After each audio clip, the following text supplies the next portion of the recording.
At dahil birth month ko nga ay hindi na ako tinantanan ng aking mga pamangkin. Dahil nga tag-init, gusto nila ako daw ay magpapaswimming. Hindi pa nga ako umuoo pero nakapag-set na sila ng kanilang schedule. At heto na nga at natuloy na ang kanilang mga plano. Dahil totoo nga naman na sa mismong birthday ko kasi inagkataon na mayroon silang pasok.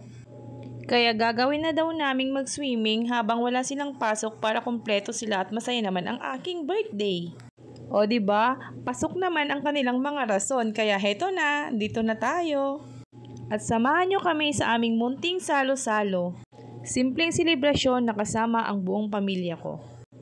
Lord, thank you for the +1. Sana patuloy mo pa rin akong gabayan. Thank you din sa mga nanggulat at manggugulat pa. Nakakalungkot lang na hindi na kumpleto ang pamilya ko ngayong birthday ko. Pero thank you pa din sa buhay. Dahil alam ko naman na ganito talaga ang buhay. Nakakalungkot isipin pero kailangan nating tanggapin at ipagpatuloy ang buhay. So kayo guys, paano din kayo mag-celebrate ng inyong mga kaarawan? Ako kasi masaya na ako na nag-celebrate ng birthday ko tuwing kasama ko yung mga pamilya ko. Kasama ko lang mga mahal ko sa buhay, masaya na ako. Happy birthday to me! Thank you, Lord!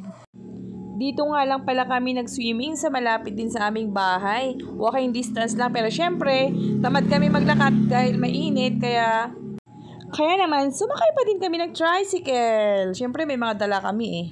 Kaya paano ba yan guys? Halina kayo at kain na tayo! Ito nga pala ang ating mga handa. Meron tayong watermelon, meron din tayong papait, kung Ilocano, only knows. At ito nga yung cake na dala-dala ng mga bata. Buksan na natin. Thank you sa pag-cake mga anak. At thank you din sa asawa kong napaka-supportive. At sa aking mga sisters, thank you sa pagmamahal. Sa mga in-invite ko na hindi dumalo, thank you din. Marami pa naman akong birthday na pwedeng daluhan. Baka kasi nagtataka kayo kung bakit kami-kami lang. Kasi yung mga inimbita namin hindi mahilig sa swimming eh.